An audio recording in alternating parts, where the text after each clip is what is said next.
ब्राह्मण इस घटिया किताब को अपनी श्रेष्ठ किताब मानते हैं। ये किताब जलाई जानी चाहिए।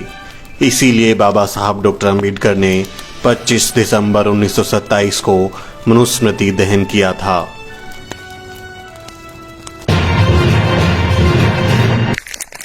मनुस्मृति में शूद्रों के लिए क्या क्या घटिया बातें लिखी हैं।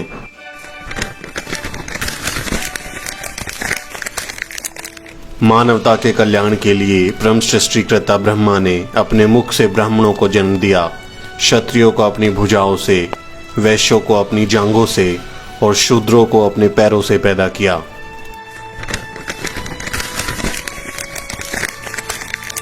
भगवान ने कहा है कि एक शूद्र का कर्तव्य है कि ऊपरी वर्णों की श्रद्धा पूर्वक सेवा करे। उसका यही धर्म है।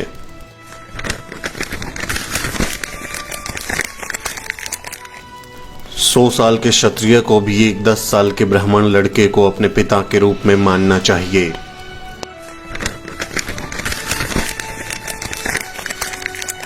ब्राह्मण को भोजन के लिए कभी भी अन्य वर्णों के व्यक्तियों को आमंत्रित नहीं करना चाहिए। अगर कोई ब्राह्मण से भोजन मांगता है तो ब्राह्मण कुछ बचा खुचा दे सकता है, लेकिन वो भी उसके नौकर घर के बाहर देंगे।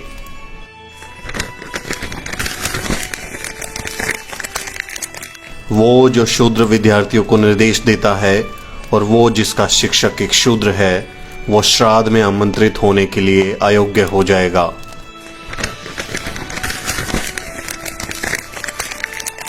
एक शूद्र शिक्षा प्राप्त करने के लिए अयोग्य है। ऊपरी वर्ण शूद्र को शिक्षा या सलाह ना दें।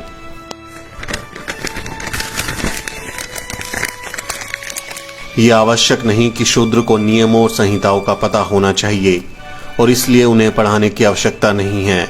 जो इसका उल्लंघन करेगा वो नरक में जाएगा।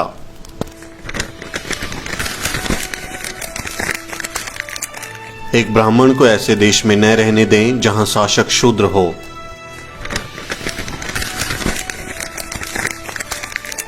शूद्रों की उपस्थिति में वेदों को कभी नहीं पढ़ना चाहिए।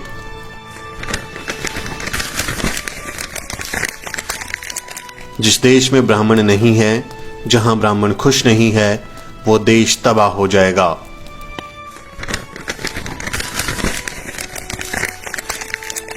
सिर्फ एक ब्राह्मण सभ्य होता है, वो न्यायाधीश के रूप में कार्य करे, लेकिन शूद्र कभी ऐसा नहीं कर सकता।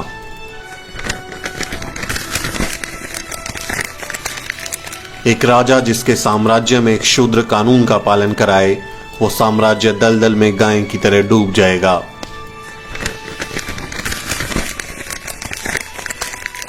अगर कोई ब्राह्मण को गुलाम बनाने की कोशिश करता है तो उस पर 600 पण का जुर्माना लगाना चाहिए।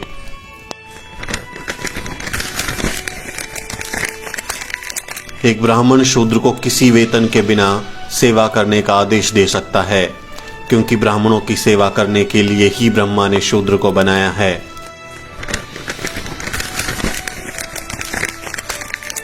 भले ही एक ब्राह्मण शूद्र को गुलामी से मुक्त कर दे, लेकिन शूद्र फिर भी गुलाम बना रहता है। किसी को भी उसे मुक्त करने का अधिकार नहीं है।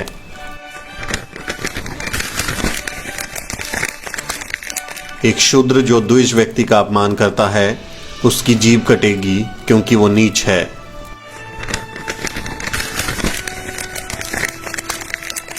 अगर शूद्र द्विज नामों और जातियों का उल्लेख करता है तो एक 10 उंगली लंबी लोहे की कील गर्म करके उसके मुंह में डाल दी जाए।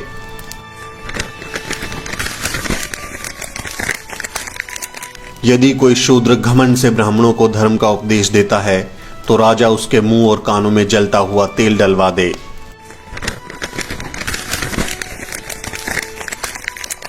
एक शूद्र जो ऊंची जाति के महिला के साथ संभोग करता है तो उसे मौत के घाट उतार दिया जाना चाहिए और उसकी संपत्ति को जब्त कर लिया जाना चाहिए।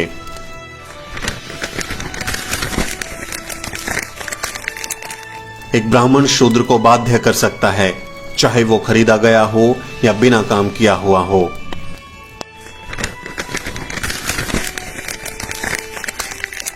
किसी भी शूद्र के पास खुद की संपत्ति नहीं होनी चाहिए। उसके पास खुद का कुछ भी नहीं होना चाहिए।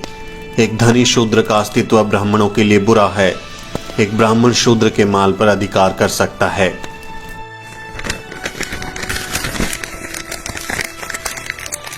एक ब्राह्मण बिना किसी हिचकिचाहट के शूद्र की संपत्ति जब्त कर सकता है।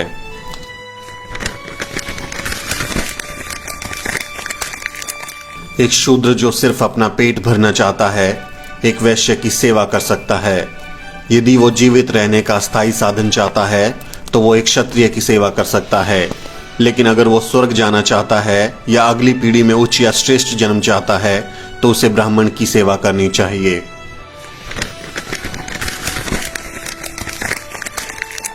एक शूद्र का सबसे पवित्र कर्तव्य ब्राह्मणों की सेवा करना है। हमेशा ब्राह्मण शब्दों का अत्यंत भक्ति के साथ पाठ करना चाहिए।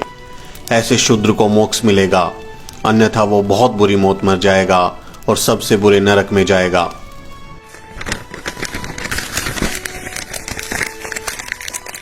एक शूद्र जो स्वर्ग के लिए ब्राह्मणों की सेवा करता है उसे ब्राह्मणों का नौकर कहा जाएगा।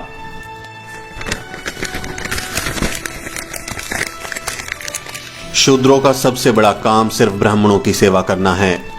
इसके अलावा वो जो भी कुछ करेगा उसे उसका कोई फल नहीं मिलेगा।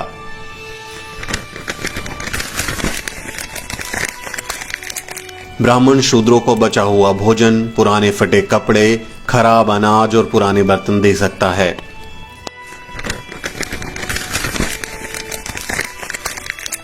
शूद्र जरा सा भी धन संग्रह नहीं कर सकता, भले ही उसके पास इसे बनाने की शक्ति हो, क्योंकि एक अमीर आदमी गर्व करता है जिससे ब्राह्मणों को दर्द होता है।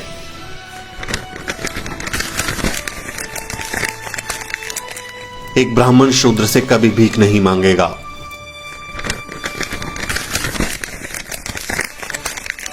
शूद्र किसी अन्य वर्ण में शादी नहीं कर सकता।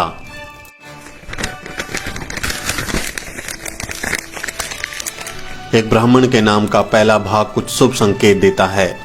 एक क्षत्रिय सत्ता से जुड़ा हुआ है और एक वैश्य धन के साथ, लेकिन एक शूद्र व्यक्ति अपमान के साथ जुड़ा है।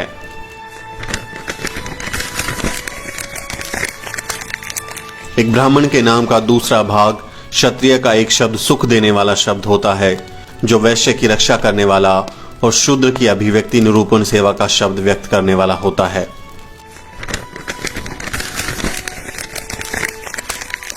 ब्राह्मण इस घटिया किताब को अपनी श्रेष्ठ किताब मानते हैं। ये किताब जलाई जानी चाहिए।